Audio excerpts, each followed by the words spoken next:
So dear students, आज हम punctuation में कॉलन के बारे में पढ़ेंगे। कॉलन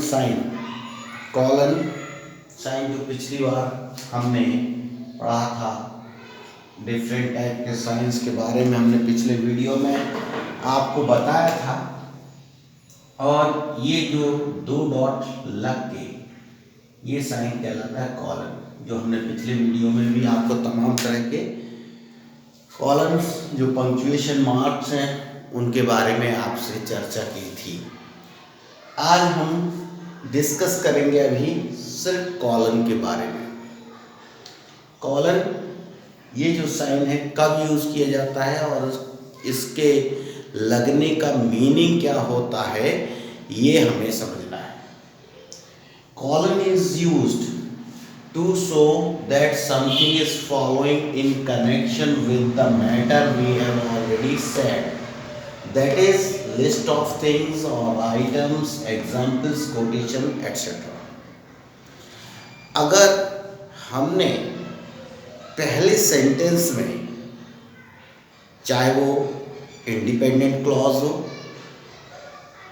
या डिपेंडेंट क्लॉज कैसा भी हो, लेकिन अगर हमने पहले जो पार्ट में सेंटेंस के अगर कुछ बात कही है और कहने के बाद हमने कॉलन लगाया है तो उसका मीनिंग सीधा एक ही सा है कि उसके आगे जो चीज़ आ रही हैं उसी के कनेक्शन में हैं।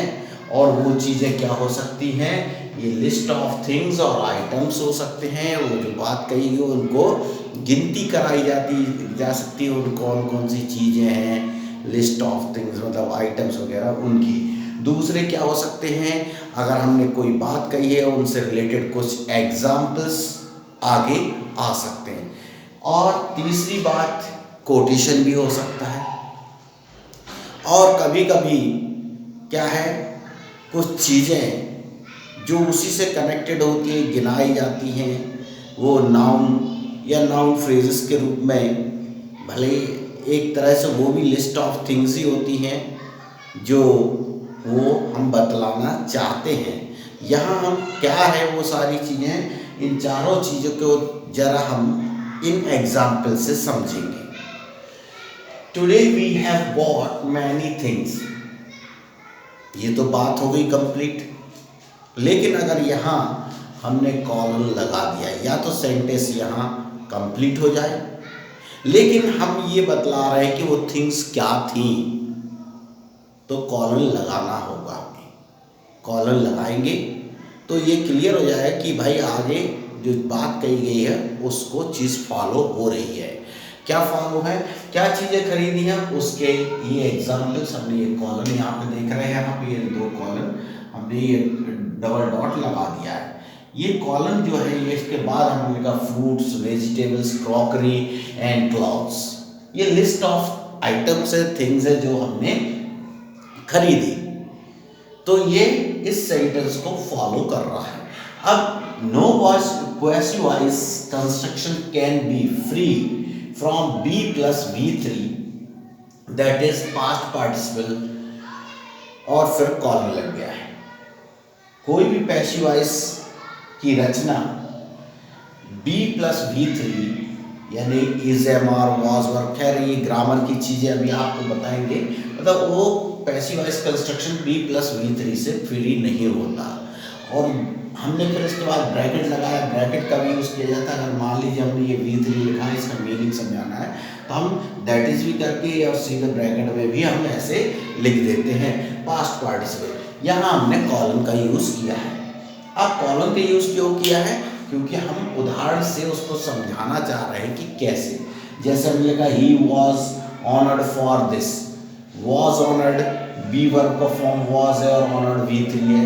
लेट इट बी डन तो बी है और डन है, वर्ब थर्ड फॉर्म है, पास्ट पार्टिसिपल है। Those books have been distributed, been plus V3।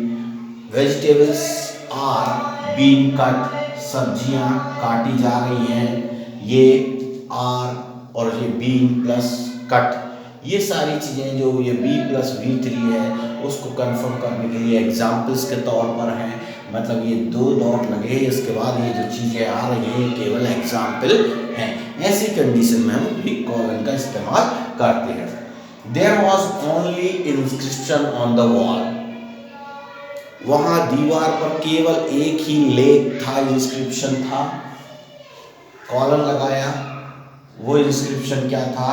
He is our peace, he is our peace, ये इंस्क्रिप्शन है, मतलब जो लिखा हुआ था वो कोटेशन मार्क है जो वहाँ पर देखा, तो उस कोटेशन को भी हमने कॉलन लगा के इन्वर्टेड कॉमा में ले लिया है। द साइन बोर्ड रेड, जो वहाँ साइन बोर्ड पर था उस पर लिखा हुआ था, ये कॉलन लगाया हमने, जैसे पहले लगाए सबने, यहाँ पर भी हमने कॉलन लगाए, यहाँ पर भी हमने ये कॉलन देख रहे हैं, और ऊपर ये एग्जाम्पल जो हमने दिए थे इनमें भी कॉलन दिख रहे हैं। यहाँ पर देख रहे हैं आप, the sign board read trespasser will be prosecuted, और इन्वर्टेड कॉमा करके ये भी कोटेशन है, हमने यहाँ पर कॉलन लगाया। अब इसके बाद he did get from his parent, he did not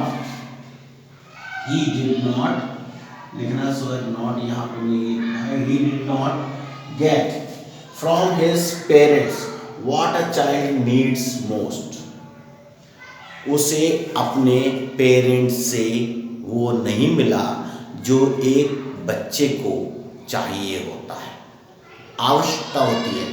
अब वो क्या आवश्यकता है, अगर हमने यहाँ कॉलन लगा दिया है तो मतलब वो क्या एक चाइल्ड की आवश्यकता होती है वो हमने यहाँ पर लिखने जा रहे हैं। तो ये हमने एग्जाम्पल एक्सेट्रा किया, तो कुछ ऐसी चीज़ें भी हो सकती हैं जो इसी के लिंक में आगे आए, उसी को फॉलो करें। तो ऐसी कंडीशन में जैसे ये लिखा लव, केयर एंड अटेंशन, तो ये सारी चीज़ें इसको जो है उसको चाहिए थी, एक चाइल्ड को रिक्वायर्ड थी, वो उसे नहीं प्राप्त हुई, इसलिए ये तीनों चीज़ें हमने गिनती करके बताई कौन सी चीज़ें हैं। तो अगर ऐसी बातें होती हैं तब हम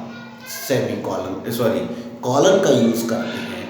और आप इस चीज़ को ध्यान रखें कि जब भी कॉलन लगा है तो मतलब उससे कनेक्टेड चीज़ आगे आ रही है जो उसी से जुड़ी है, तो उसी के कनेक्शन में उसको देखें, तो आपके पढ़ने में दो चीज़ों के बीच का कनेक्शन और आपकी अंडरस्टैंडिंग बेहतर होगी। तो अभी इस वीडियो में कॉलन के बारे में इतना ही। नेक्स्ट वीडियो में हम सेमी कॉलन के बारे में पढ़ेंगे। सेमी कॉलन ज़्यादा कुछ नहीं, लेकिन 2 इंडिपेंडेंट क्लॉजेस जो एक दूसरे से कनेक्टेड होती हैं, लूजली मतलब क्लोजली उनका रिलेशन होता है, लेकिन कंप्लीट थॉट्स होते हैं, तब हम सेमी कॉलन का यूज़ करते हैं, जो हम अगले वीडियो में देखेंगे with example. Thank you very much.